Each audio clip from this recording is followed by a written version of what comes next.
So basically, and I usually cut these upside down. That's just more comfortable for me.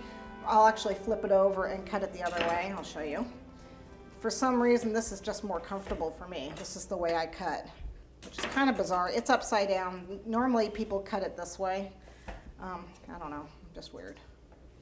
Nothing new. Okay, what I am thinking though is that this isn't quite enough of an angle for it. You don't want too steep of an angle because you don't want the cake to collapse, but you want enough that it's going to be, you know, you're going to notice it.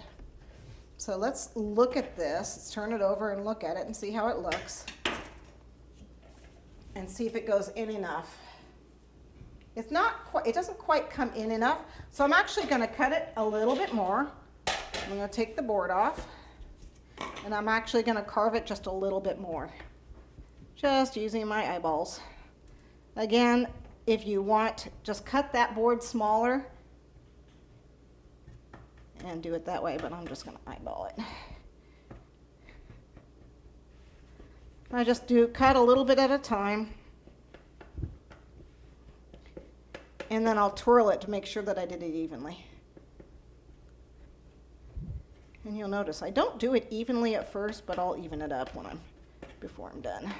Better too little than too much.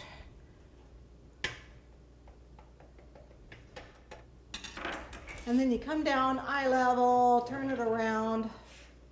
I can see that this side needs a little bit more to be slanted.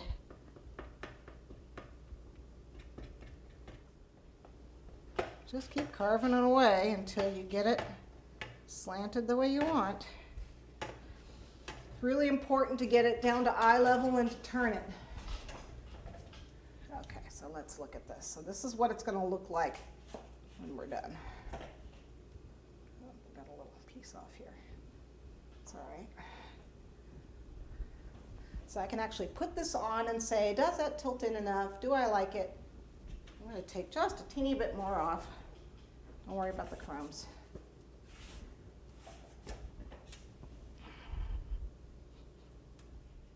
You can actually bake a 6-inch and a 5-inch and then carve them. Carve the 6-inch to meet the 5-inch to get more of a tilt, but not about to do that.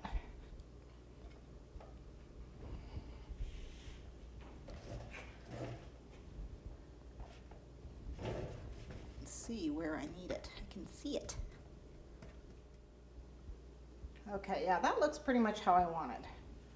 So let's get that. It's a little, I can see I'm a little,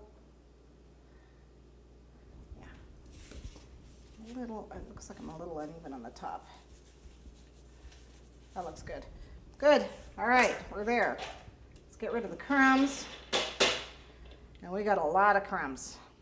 Okay, so we ended up with a 6 on top and a 4.5 on bottom, which is pretty dimensional to the other one, which is a 9 and a 7.5. So that is good for me. We're going to go ahead and crumb coat, and then we're going to cover it with fondant. So we'll just put a thin coating of buttercream on here. I guess I could have still kept it on its little turntable, huh? And then we'll clear more crumbs away. It seems to take forever to get rid of all the crumbs. I don't know about your house, but my house, there's just always crumbs. You clean them up and they're still there. Again, it's important that the cake is not, you know, the same day you made it and that it's chilled. You got to remember to chill these cakes. It's just really hard to carve a cake that you've just made and that has not been chilled. The crumb is just gonna fall apart on you. So remember, make life easy for yourself. Okay. I actually have this cake upside down. Ha ha ha ha. Oh well. Normally it's the other way around. Did you guys notice that? I have the crumb on top. Normally it's the bottom is the top. Anyone notice that? It's not gonna hurt it any. I'm just going to coat it that way. It's just the way it's going to be. The way it is, it's the way I carved it. Oh well.